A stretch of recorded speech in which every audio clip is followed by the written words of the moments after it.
Gloria a Dios. Qué hermoso se ve. Gracias. Dios es bueno. Amén. Amén. Hemos tenido una semana hermosa, una semana en la cual Dios ha sido exaltado y glorificado. Queremos saludar oficialmente a, no tengo que buscar la tarjeta porque me acuerdo muy bien de su nombre, Laura, ¿verdad? Hemos estado orando por ti, Laura, y qué bueno que estás con nosotros en esta mañana. Amén. Amén, gloria a Dios. Así que la iglesia luego del servicio hará lo que sabe hacer y es darte amor. Y si no te da alguno de estos que está aquí amor, tú me avisas. ¿Está bien? Yo lo pongo en disciplina rápido. A pan y agua. Acompáñenme a orar. Vamos a estar puestos en pie, que vamos a estar un ratito sentados.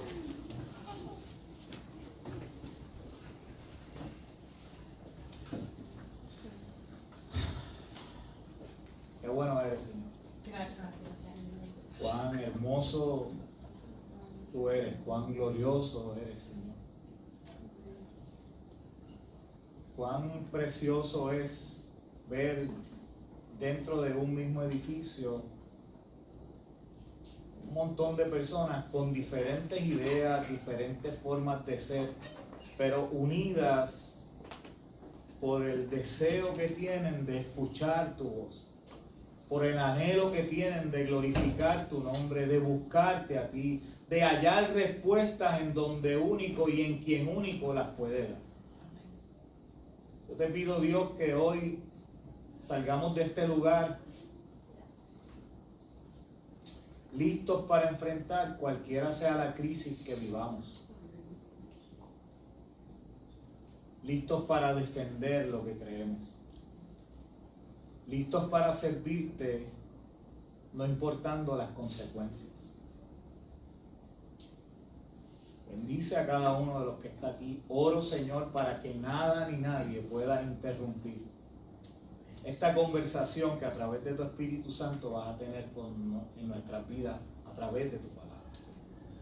Señor, que no se fijen en el predicador, en cómo habla, en las muletillas que pueda tener, en si lee o no lee, si se detiene o no se detiene, sino que tengan sus oídos prestos a escuchar tu voz.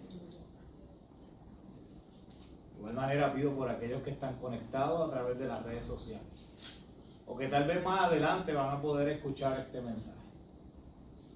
Que tu palabra les hable y los confronte y los rete a vivir unidos y firmes, que es a lo que tú nos has llamado. En el nombre de Jesús oramos. Amén y amén. Se pueden sentar. Me voy a confesar con ustedes. A principio yo termino de predicar aquí domingo y no he llegado allí cuando ya estoy pensando de que voy a predicar la semana que viene. Y lunes yo llego a la barbería y lo primero que hago es retomar las cosas, leer, y como estamos en esta serie de hechos, terminamos prácticamente con el capítulo 13 la semana anterior. Y cuando me metí en lo que venía, leí, busqué, me encanta lo que dice, pero decía, no sé, no. Y esa sabia mujer que Dios ha puesto a mi lado, con la cual me ha bendecido por los últimos 30 años, me dice, una pausa. Porque soy pastor, no puedo poner pausa. No, pero no tienes que predicar, ¿verdad? Lo que viene después. Detente, descansa, medita. Y ciertamente yo decía, wow, ¿qué hago? Y había un mensaje que yo nunca he predicado aquí, que le prediqué a los jóvenes de una iglesia que me invitó recientemente, pero era una predicación para jóvenes. Mira, pues, cojo esa y hago. Y si llego a saber que es más difícil y más complicado meterme en un mensaje que estaba dirigido a una comunidad en particular y transformarla para la iglesia, no lo hubiese hecho, hubiese entonces preparado el mensaje de hecho. Pero lo interesante de todo esto es cómo Dios, en medio de una predicación, que era para jóvenes ha hablado a mi vida.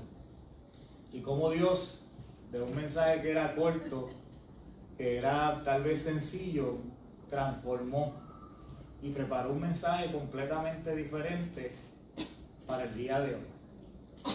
Y cómo Dios, cuando tú tienes dudas de si estás haciendo su voluntad, leyendo un libro que tal vez fue escrito hace varios años atrás, antes de que ni tan siquiera tú pensaras predicar este sermón, te confirmara que esa es la palabra para esta semana. Y como Dios, cuando tú llegas un domingo a la iglesia, donde se está dando una clase bíblica que lleva un orden y tocaba el libro de Éxodo 17 hoy, el maestro comienza hablando de las crisis. Y Dios te confirma.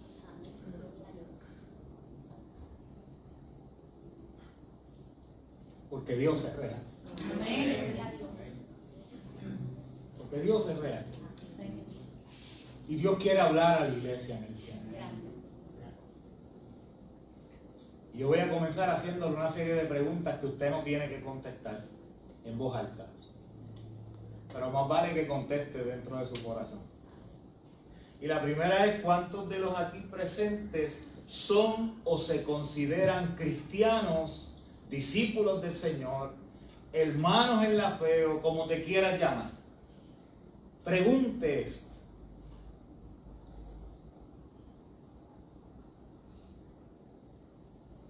¿Cuántos de esos que han afirmado dentro de su corazón ser de la familia de la fe? Es la segunda pregunta que les voy a hacer en esta mañana. Fuera de las 4 paredes del templo, y quiero que me escuche bien, ¿alguna vez le han preguntado si son cristianos, si son discípulos, si son hermanitos en la fe? Y dan una contestación tímida porque se avergüenzan de decir que son creyentes.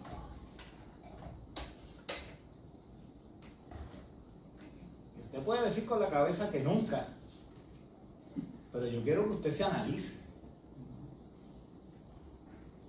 Y que seamos sinceros, porque aquí nadie lo va a juzgar, ni yo lo voy a poner en disciplina por eso, porque yo sí puedo decirle a usted que en muchas ocasiones he sido tímido o reservado a la hora de hacerme esa pregunta. Ahora no, porque tengo la estampilla de pastor puesta en la frente, ¿cierto?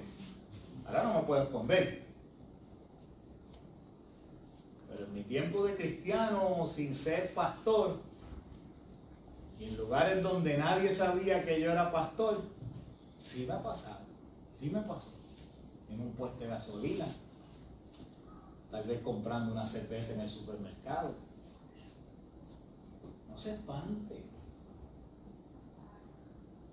Que yo quiero que usted entienda la realidad que usted y yo vivimos diariamente. Y una pregunta más: ¿cuán frecuentemente tú compartes fuera de los días de servicio, de las 4 paredes del templo, con otros cristianos, ya sean de tu iglesia o de otra congregación? Autoevalúese y hágase esas 3 preguntas en esta mañana. Lamentablemente todos enfrentamos esta realidad en algún momento de nuestra vida, como bien les dije. Todos nos encontramos en situaciones que hemos negado o vamos a negar, por decirlo de alguna manera, nuestra fe. Y no se sienta mal por eso, porque esto es parte del proceso. Porque usted está viviendo en un mundo que no es un mundo cristiano. Es mundo. Y Dios lo rescató de ahí. Y no es que realmente neguemos nuestra fe. Es que ante un mundo que constantemente nos bombardea con la idea de que ser cristiano es sinónimo de que somos anti esto, de que estamos en contra de lo otro, de que ustedes son los que se paran por ahí y usan las faldas largas con las patas pelúas, y que todo tiene un no, porque no puedes hacer esto, porque no puedes bailar con tu esposo, porque no puedes salir para aquí, porque no puedes ir al cine. Comenzamos a creer que mientras menos sepan en lo que creo, que mientras menos lo sepan lo que soy, mejor nos va. Pasamos desapercibidos. Pero así nos pasa con muchas otras cosas en la vida.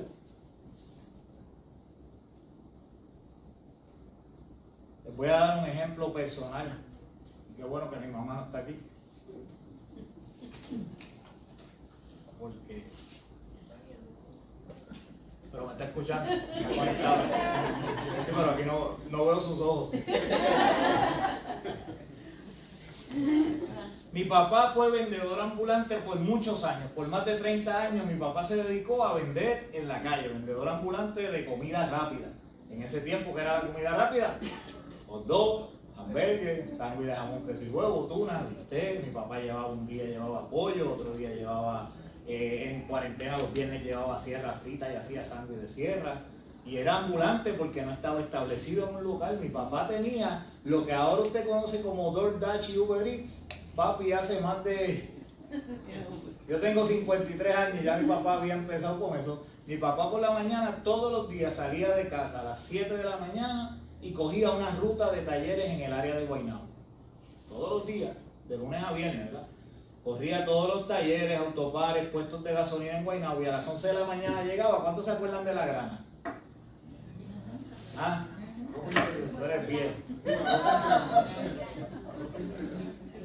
Porque usted se puede acordar de los calzoncillos grana, pero la grana, la fábrica de los calzoncillos grana era en Guaynabo. Pues mi papá llegaba fielmente a las 11 de la mañana y se paraba en la entrada de la grana y cogía los 3 turnos que salían de las mujeres que trabajaban en las máquinas y les vendía almuerzo. Con eso nos crió. Levantó nuestra familia con eso. Tal vez no éramos ricos según la sociedad, pero créanme que ese hombre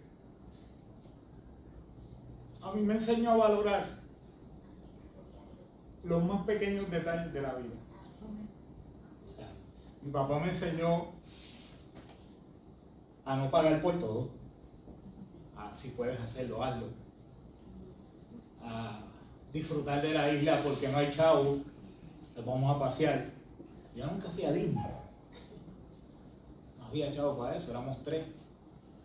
Y mis 2 hermanos estudiaron en la universidad, yo estudié en instituto tecnológico, pero estudiamos y con un carrito de hot dog no está fácil la cosa. Pero nos levantó, nos llevaba a pasear domingo tras domingo. Usted no sabe cómo yo disfrutaba ir a Fried Chicken Express a comer la caja de pollo con papa 99 chavos. Ese era el restaurante fino del día, el domingo. O a Burger King, que usted llegaba y el olor a la parrilla y iba. Un Whopper con papas y una china Fanta. Eso cuando tú tienes 9, 10 años, 12 años y te gusta comer mucho, eso es, olvídate, glorioso. Así que me enseñó a valorar todas esas cosas. Pero no siempre pensé así de él. Recuerdo que cuando comencé en la escuela superior, mientras menos supieran que yo era el hijo del que vendía auto en Guaynabo, mejor. No se espante, hermana. No se espante, porque esa es la realidad que todos vivimos. Mi papá me llevaba a la escuela en las mañanas en el carrito de hot dog porque era la ruta para ir a su... O sea, hay nada más lógico que si vas a pasar por la Margarita en el Palacio, me dejes allí en el puerto. Pero entonces yo le pedía que me dejara lejos de la entrada, donde menos me viera. Y no porque andara solamente en la guagua de hot dog, y aquí está lo absurdo de la situación. Y tal vez los más jóvenes podrán identificarse ahora mismo con eso. Y tal vez usted que es adulto también lo vivió y a lo mejor ahora con la religiosidad se lo ha olvidado, pero escuche.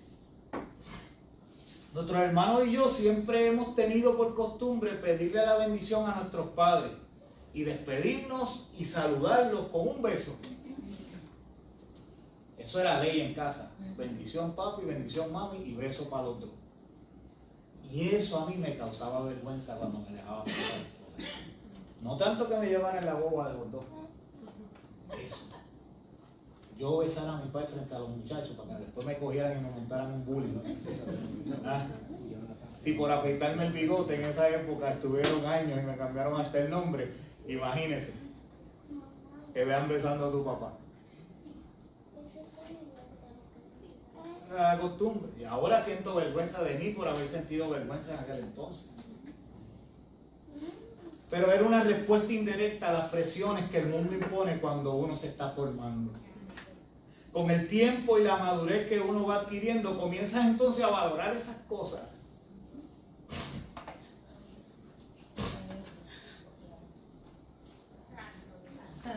Que antes nos producían vergüenza.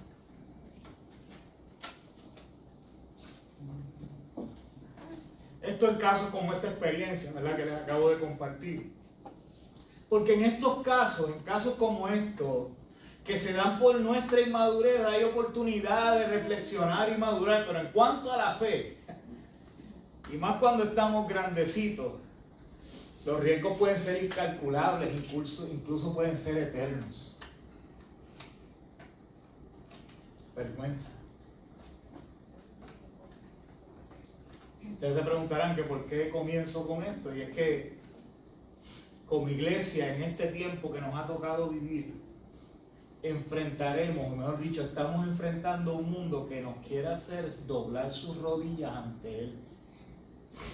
Y lamentablemente muchos son los que día tras día ceden ante tal presión, y en muchas ocasiones es ¿por qué?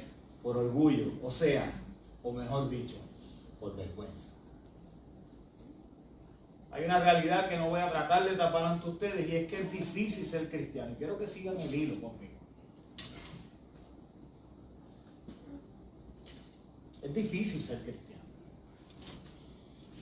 Pero no me refiero a uno de esos que pone un verso todas las mañanas en WhatsApp o en Facebook y que se conforma con ir los domingos a la iglesia si no le sale un compromiso que ante su lista de prioridades parece ser más importante, y que les hace pensar que eso es suficiente razón para faltar a la cita divina que una vez en semana tienen con Dios. No estoy hablando de esos cristianos, de lo que usted los ve en las redes sociales con el Dios te bendiga, bendecido miércoles, pero cuando se los encuentra en el centro comercial peleando con el de las verduras. ¿Ah? No, yo le hablo de los verdaderos seguidores de Cristo. Esos que por su gusto estarían los 7 días de la semana reunidos como la iglesia primitiva, porque no hay un mejor lugar que ante su presencia, y que comprenden que en una reunión donde los santos se reúnen, esa presencia se hace tangible. ¿Usted quiere ver a Cristo? Venga a los cultos. Mira el que se sienta a su lado. De eso es que yo estoy hablando. Es difícil ser seguidor de Cristo, y más cuando comprendemos lo que eso implica.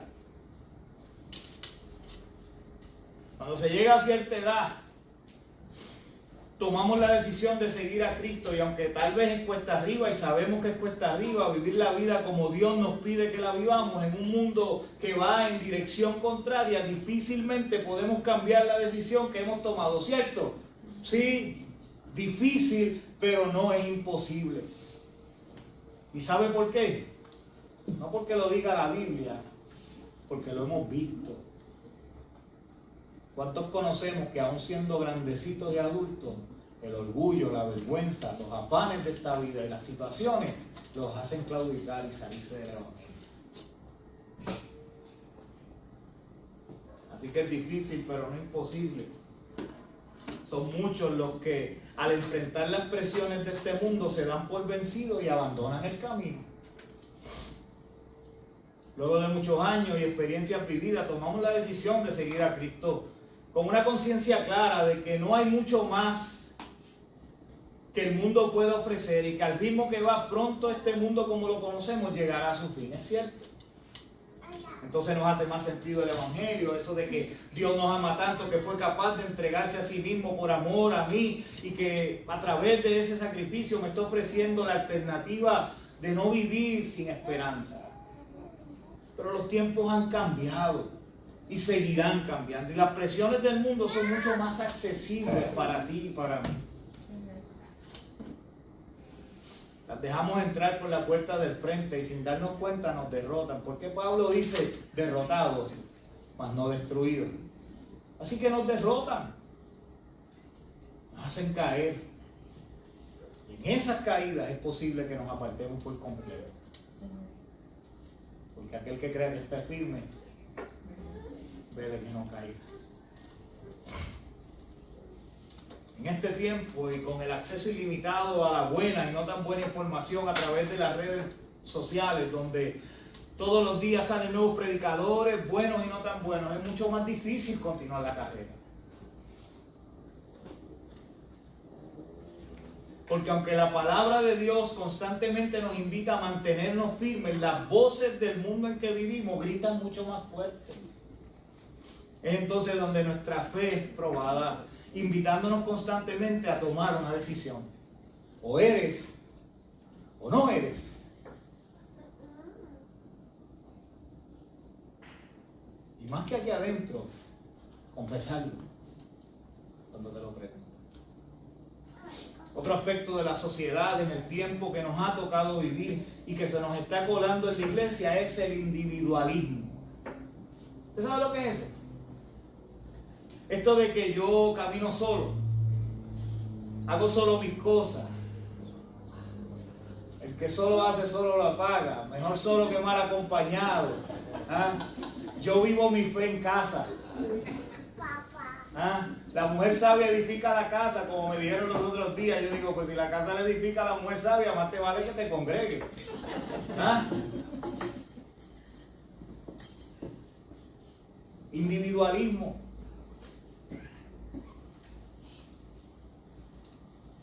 Lamentablemente nuestra sociedad, y no hablo solamente de la iglesia, sino nuestra sociedad vive cada vez más aislada. Yo no sé cuántos aquí se recuerdan, pero yo recuerdo que años atrás, yo llevo trabajando de barbero de 34 para 35 años, así que yo he visto mucha gente que viene de vacaciones o que fueron de vacaciones a Estados Unidos por las últimas 3 décadas. Y yo recuerdo cuando la gente de Puerto Rico viajaba a los Estados Unidos para visitar un familiar allí, o cuando algún familiar venía de visita a la isla. La crítica siempre era la misma. ¿Ah? Es que allí no hay vecinos. ¿Ah? Allí la gente vive encerrada, tú no ves a tu vecino nunca. ¿Cómo pueden? Pasan los años y nunca conoces al vecino al lado. ¿Usted ha escuchado eso, verdad? Es más, usted puede ser que lo haya vivido cuando vaya a visitar a sus hijos o nietos. Pero hoy solo no es allá. El mundo entero vive aislado. Cada cual en su propio mundo. Es lo que le dicen a uno. Yo en mi mundo, con mi familia. Los de afuera son los de afuera, pero yo vivo con los míos. Y creo que eso es parte del problema que enfrentamos ante una sociedad que no pierde el tiempo para criticar la iglesia, tildándola de antiesto, que no está de acuerdo a lo otro. La iglesia también se ha segmentado y cada congregación y cada hermano, más allá de cada congregación, cada hermano vive en su mundo. Cada hermano, cada iglesia tiene su propio mundito, su kiosco. Y esa situación nos debilita. Y nos debilita de mala manera. Miren cómo dice, y está puesto para la pantalla, Eclesiastés 4, 9 al 12. Apunte esos textos. Dice, más valen 2 que 1 porque obtienen más fruto de su esfuerzo. Si caen, el uno levanta al otro.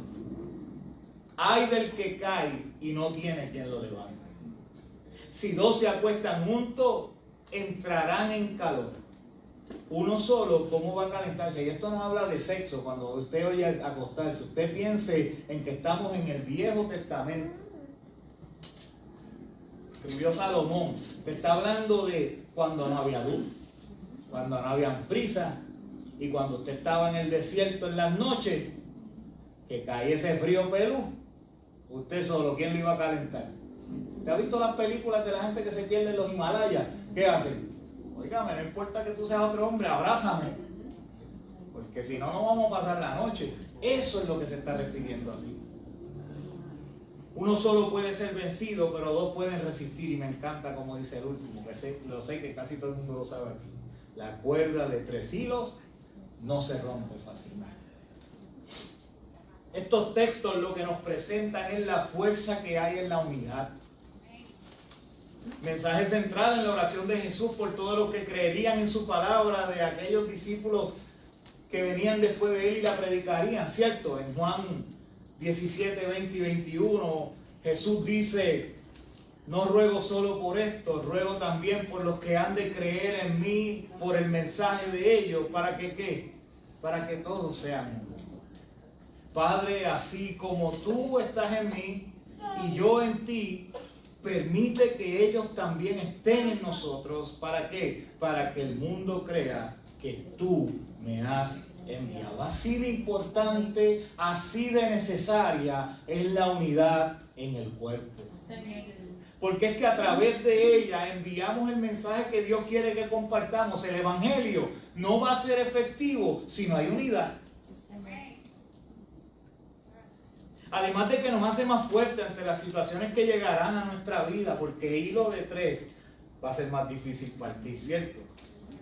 Y también nos va a ayudar a enfrentar el dedo acusador de una sociedad, mi amado, que si usted no se ha enterado, no nos ama. La sociedad nos aborrece. Pero ¿sabes lo que dijo Jesús en cuanto a eso, verdad? Bienaventurados los que sean aborrecidos por mi causa. Y hablando con respecto a la unidad, ¿sabe qué, mis amados? ¿Quién más sabe ese gran secreto? Satanás. Porque Satanás y el mundo saben muy bien que esta es la receta perfecta para la victoria: unidad. ¿O es que ustedes no han visto cómo los grupos con ideologías contrarias a las establecidas en la palabra de Dios han logrado adelantar su agenda? Ellos no son más que nosotros, pero están unidos. Por eso Dios les tumbó la torre en Babel. Todos hablaban un mismo idioma, tenían una misma idea. Crear esta torre para alcanzar el cielo por su propia cuenta, desafiando al Dios que los creó y tratando de ponerse al mismo nivel que Él. Había que tumbarle la torre. Estaban unidos y eran peligrosos, porque sus intenciones no eran buenas. Así que hay poder en la unidad. Por esa misma razón el enemigo nos tiene en la mira y trata de maneras diferentes crear desunión en el cuerpo de Cristo. En este tiempo, mis amados, hay más iglesias que kioscos en piñones. Y todas tienen una visión diferente. ¿Usted no se ha fijado? Todas tienen una visión del reino diferente. Lamentablemente eso lo que está haciendo es que segmentándonos, debilitando más al cuerpo de Cristo. Lo triste es que perdemos fuerza, pero a la misma vez perdemos autoridad. Antes, cuando la iglesia se paraba y decía esto es así y no puede pasar, se hacía lo que la iglesia decía. Ahora no. La gente ya no sabe ni a quién creer. Hay demasiadas opciones. Pero creo fielmente que Dios está levantando una nueva generación de creyentes que no se deja influenciar fácilmente. Pero ¿saben qué? Que para que eso pase, para que los creyentes no cedan ante las influencias de este mundo, necesitamos estar primero unidos, pero también firmes. Esa es la única manera que lograremos vencer cualquiera sea la situación. La única manera. Unidos y firmes. Aquí todos conocen la historia de Daniel y sus amigos, ¿cierto? Si no, les voy a hacer un pequeño resumen. No voy a leerle los textos. Más adelante voy a leerlos, pero este grupo de jóvenes de Judá, cuando Babilonia toma el control de la ciudad, son traídos con otros más al reino porque podían ser de influencia entre el pueblo que se quedaba en la tierra de Judá. Esto era una costumbre, o mejor dicho, era una estrategia militar. Cogían y dejaban a los más insignificantes en las ciudades que ellos sitiaban para que se encargaran del ganado, la cosecha y del mantenimiento de las tierras. los más inteligentes, los más lindos, los más jóvenes, aquellos que podían representar algún tipo de amenaza, eran llevados a la ciudad que los había sitiado. Y esos son los conocidos exiliados. Entre estos exiliados estaban 4 jóvenes: Daniel, Ananías, Misael y Azarías. A estos, una vez son traídos a Babilonia, les cambian los nombres. A Daniel le ponen Belsasar, a Ananías le ponen Sadrach, a Misael Mesac y a Azarías Abednego. De eso sí se acuerdan. Se le pregunta cuáles eran los nombres de pila. Daniel. Pero Sadrach, Mesac y Abednego, miren, están aquí. Así que por eso les quise traer ambos. Estos decidieron guardarse para Dios y no comer nada de lo que se les servía a los demás cuando llegaron allí, ya que lo que se les servía era de lo que se le cocinaba al rey. Y acá entre nosotros, el rey tenía un pequeñísimo problema de autoestima. Se creía un dios. Estos, al consagrarse, o separarse para Dios, dice la palabra que Dios los dotó de sabiduría, inteligencia para entender toda clase de literatura y ciencia, y además de eso, Daniel podía entender toda visión y todo sueño. Gracias a esto, más adelante podemos ver a Daniel no solo interpretando un sueño que tuvo el rey, sino que el sueño mismo le fue revelado a Daniel, ya que era la condición que al rey había puesto, porque si no, iba a matar a todos los sabios y a los astrólogos de allí. Ustedes me tienen que revelar qué dice el sueño, pero me tienen que decir el sueño también, porque si no, como el del video. Porque como les dije, el tipo tenía problemas. Pero aquel joven consagrado, separado para Dios, le fue revelado todo, dando así testimonio de que el Dios de Daniel era el más grande de todos los dioses. Y esto no lo digo yo, esto lo dice el rey. Gracias a este suceso, el rey puso a Daniel en un puesto prominente y como regalo lo nombró gobernador de toda la provincia de Babilonia y jefe de todos sus sabios. Además, me imagino a Daniel diciendo, ya tú me estás dando ¿qué tú crees si me ayudas con estos 3 panes? Y el rey entonces, a solicitud de Daniel, nombra a Sadrach, Mesac y Abednego administradores de la provincia de Babilonia. Daniel, por su parte, se mantiene al lado del rey, en la corte real. Así que les cuento esto para que tengan un panorama más amplio de lo que estaba sucediendo en ese tiempo. Y si ahora me permiten, ahora voy a predicar.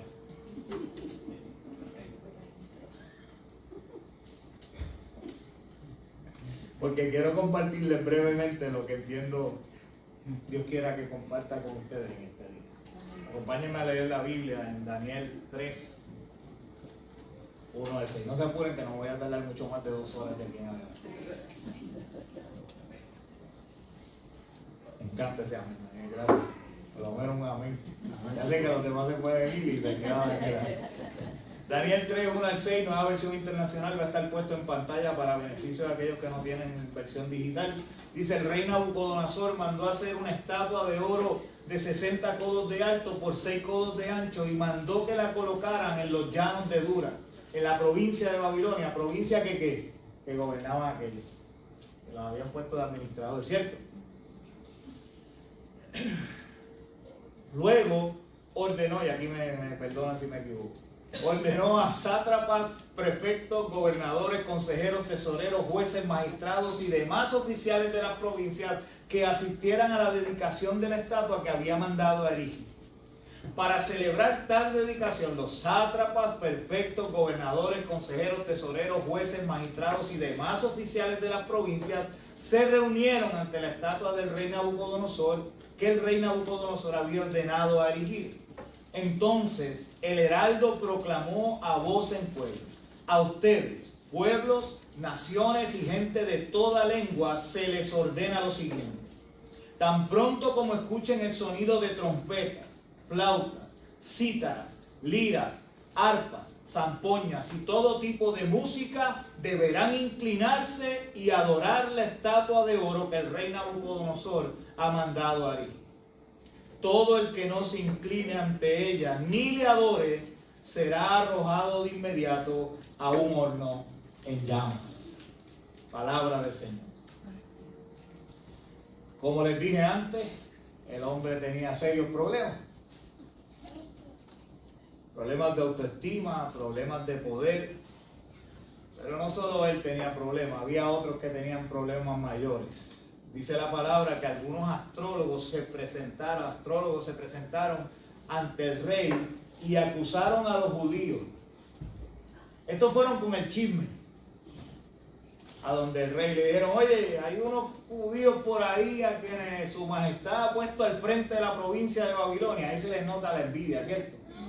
Cuando dicen: no, porque tú los pusiste allí, que no acatan tus órdenes, no adoran a los dioses de su majestad ni a la estatua de oro que usted mandó a erigir.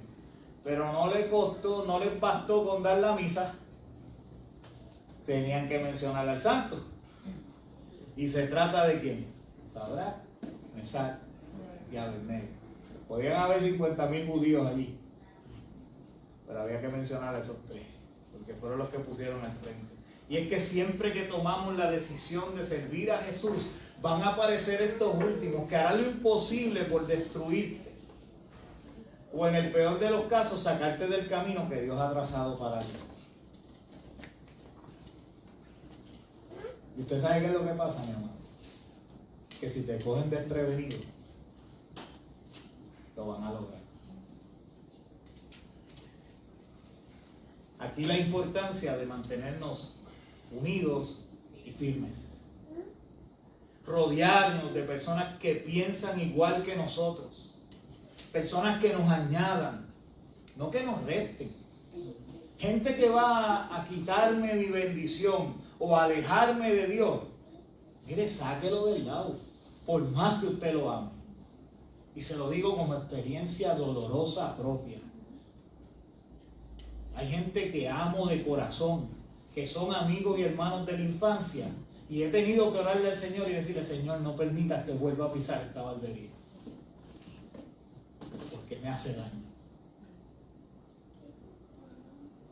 Hay que hacerlo.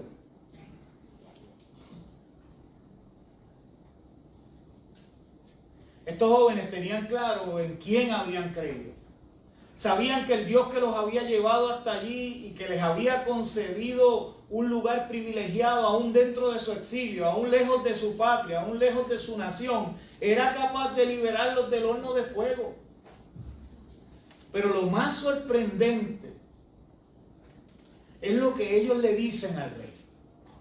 Ellos sabían que Dios los podía liberar, pero le dicen: pero aún si nuestro Dios no hace así, sepa usted que no honraremos a sus dioses ni adoraremos a su estatua. Eso está en el pantalón. ¿Tenemos nosotros esa clase de confianza? ¿Somos nosotros capaces de mantenernos firmes aunque esto signifique la muerte? Y tal vez puedas estar pensando: este pastor es más exagerado. A nosotros no nos van a tirar al horno de fuego por negar a Jesús, y mucho menos nos van a obligar a adorar estatuas. ¿Tú estás seguro de eso? ¿No es lo que el mundo con sus ideologías y presiones hace con nosotros todos los días? ¿No somos constantemente bombardeados por una sociedad que nos está tratando de vender que el amor no tiene sexo? Que se ha metido a la iglesia esa ideología.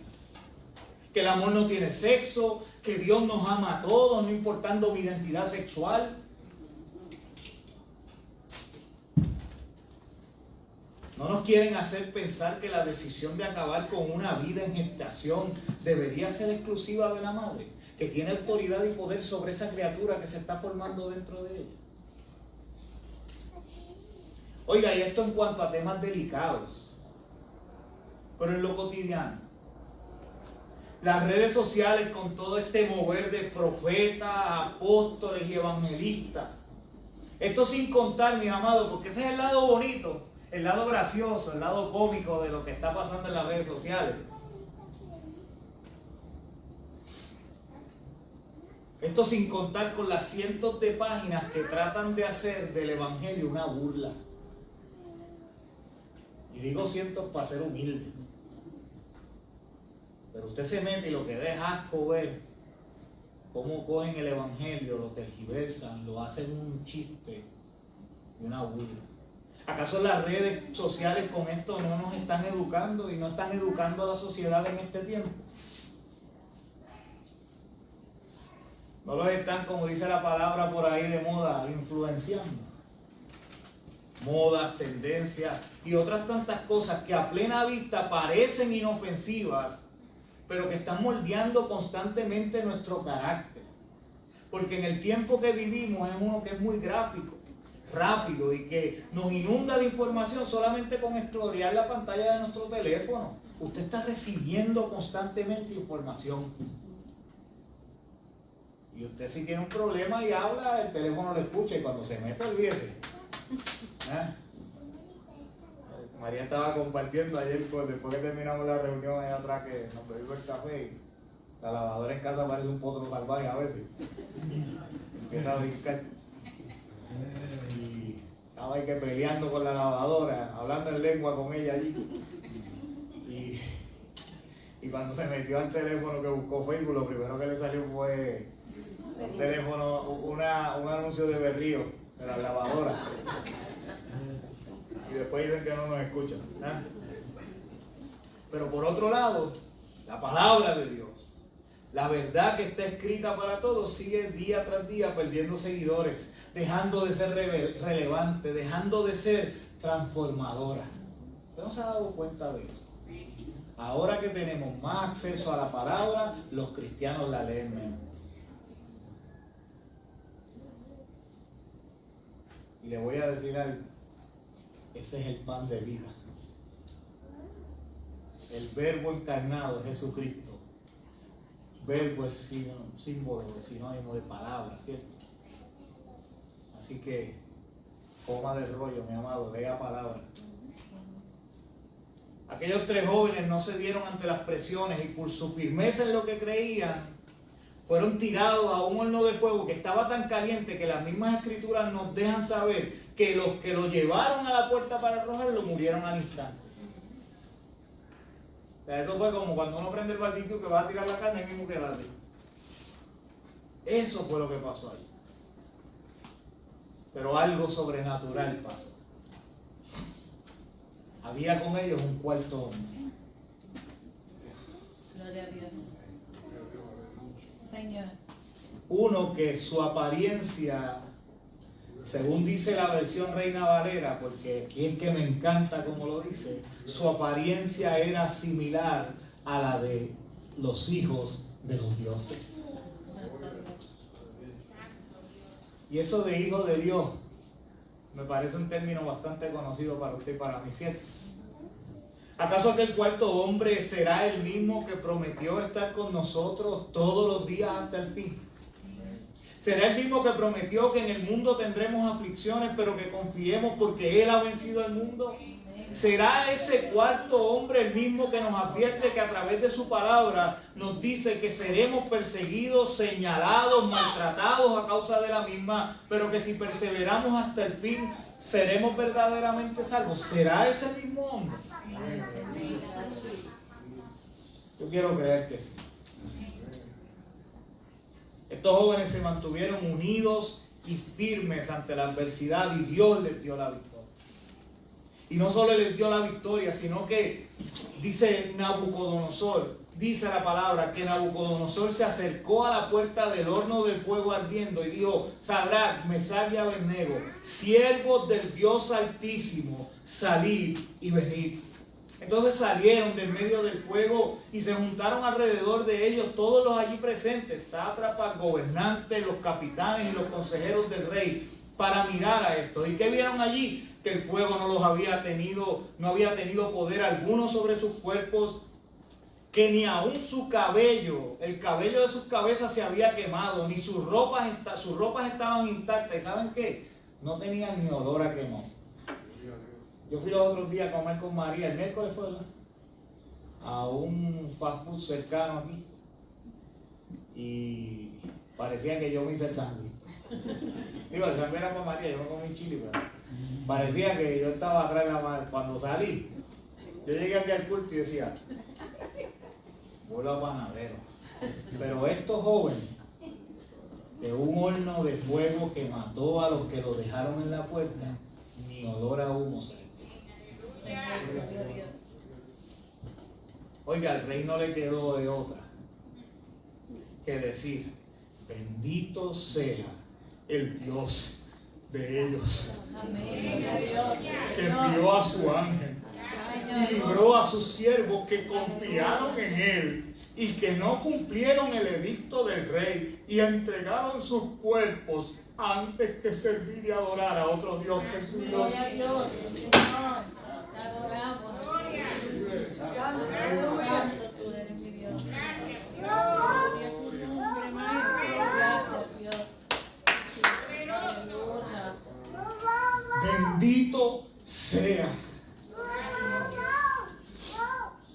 Una confesión poderosa viniendo de uno que poco antes lo que quería era matarlo por postrarse ante su estatua, por no hacerlo.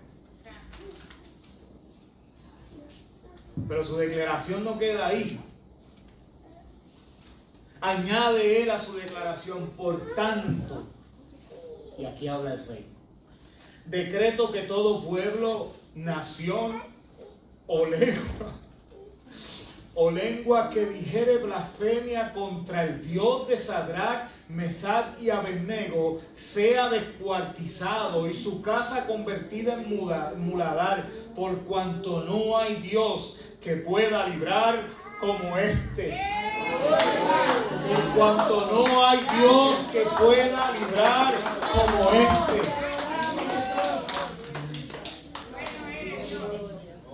Es que me puedo imaginar a aquellos que fueron con el chisme al rey allí avergonzados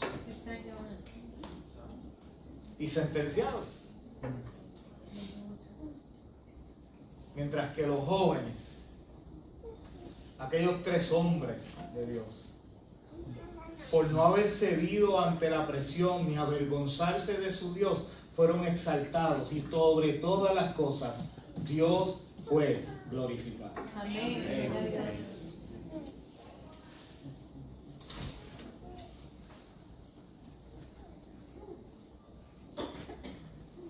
Pudieron haber tomado la decisión de doblar sus rodillas ante la presión,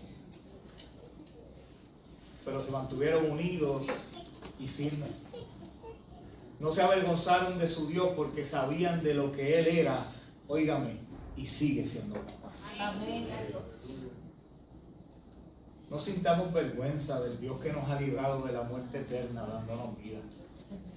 Nunca, nunca. No importa dónde usted esté. No importa lo que le pueda costar. Sea el trabajo, sea amistad, sea beneficio.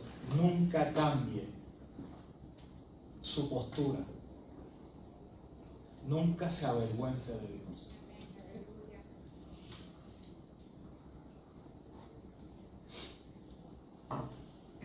Sé que como cristianos somos vistos como algo extraño. Muchos nos juzgan y puede que hasta se burlen de nuestra creencia. Pero de Dios todo nos librará. Y honrará a aquellos que soporten todo ese maltrato por causa de Él. Yo quiero cerrar esta predicación con unas palabras que Jesús dice. Y luego vamos a orar. Y yo quiero que si usted no se acuerda de nada de lo que yo le prediqué hoy, se acuerde del título, que lo ha tenido ahí en la pantalla. Se acuerde de que lo he llamado a no avergonzarse del Señor. Y se acuerde de este texto. Marcos 8:38 dice así: si alguien se avergüenza de mí, y esto es Jesús hablando, si alguien se avergüenza de mí y de mis palabras en medio de esta generación adúltera y pecadora, también el Hijo del Hombre se avergonzará de él cuando venga en la gloria de su Padre con los santos ángeles. Así como lo yo. Si alguien se avergüenza de mí y de mis palabras, ¿en medio de qué? De esta generación adúltera y pecadora, también el Hijo del Hombre, o sea, también yo que estoy aquí diciéndoles esto, dice Jesús, se avergonzará de él cuando venga en la gloria de su Padre con los santos ángeles. ¿Cuántos saben que Jesús viene? Pues esta palabra es para usted.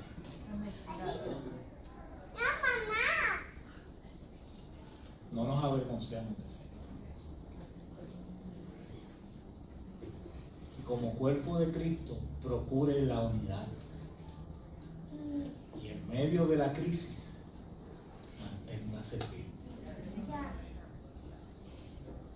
Y su firmeza va a depender de cuán unido al cuerpo usted está. Usted quiere mantenerse firme en medio de la crisis. Únase a su cuerpo de Cristo. Únase a la iglesia. Deje las diferencias a un lado. Como comencé diciéndole, somos un cuerpo que estamos metidos aquí, todos tenemos diferentes caracteres, diferentes maneras de pensar, pero nos une Cristo. Amén. Pues todas las otras diferencias, déjenlas a un lado. Procure la unidad en el cuerpo. Y no solo usted unirse, sino que si usted ve cualquier fractura que se pueda estar formando en medio del cuerpo, que pueda traer y que pueda de antemano ver y decir, esto puede traer situaciones que puedan fragmentar la casa, que puedan fragmentar el cuerpo, ayude, que sea un pacificador y ayude en la sanidad para que el cuerpo se mantenga saludable. Somos la iglesia. Y tenemos que mantenernos unidos. Y tenemos que cuidarnos unos a otros. Y tenemos que ayudar al que está cansado, levantándole, como veíamos hoy en la clase, los brazos. Para que cuando esté agotado, mire, haya alguien que esté ahí hablando. Porque las crisis van a llegar. Tal vez la estás pasando, tal vez la pasaste, pero si ni la pasaste ni la estás pasando, si algo te puedo predicar desde aquí como profeta, es que la vas a pasar, porque el evangelio es difícil, pero qué glorioso, porque ninguna de las tribulaciones que podamos pasar se compara a la gloria venidera. ¿Qué tal si inclinamos los rostros de Dios? Padre, en el nombre poderoso de Jesús, oro, Dios, que tú examines nuestros corazones. Te pedimos perdón, Señor, por los momentos en que hemos sentido vergüenza, en que hemos evitado contestar a la pregunta que nos pueden hacer. No es algo que sea para que nos sorprenda. Pedro te negó. En la cruz estuviste solo porque todos se dispersaron y se alejaron. Pero aún así, Señor, tú procuraste buscarlos una vez más. Unirlos y decirle, esto es lo que yo quiero que ustedes hagan. Así que yo oro, Dios, para que aquel que en algún momento hoy está sintiendo culpa porque recientemente ha sentido vergüenza del evangelio, sepa que ha sido perdonado por ti. Sepa que tú estás ahí para restaurar y que aunque nosotros seamos infieles, tú permaneces fiel. Y aunque nosotros sentamos vergüenza, tú nunca te avergüenzas de nosotros. Y mira que nosotros sí te damos motivos para avergonzar. Gracias, Dios, por tu amor. Gracias, Señor. En el nombre de Jesús. Amén. Quisiera brevemente pasar a unos anuncios.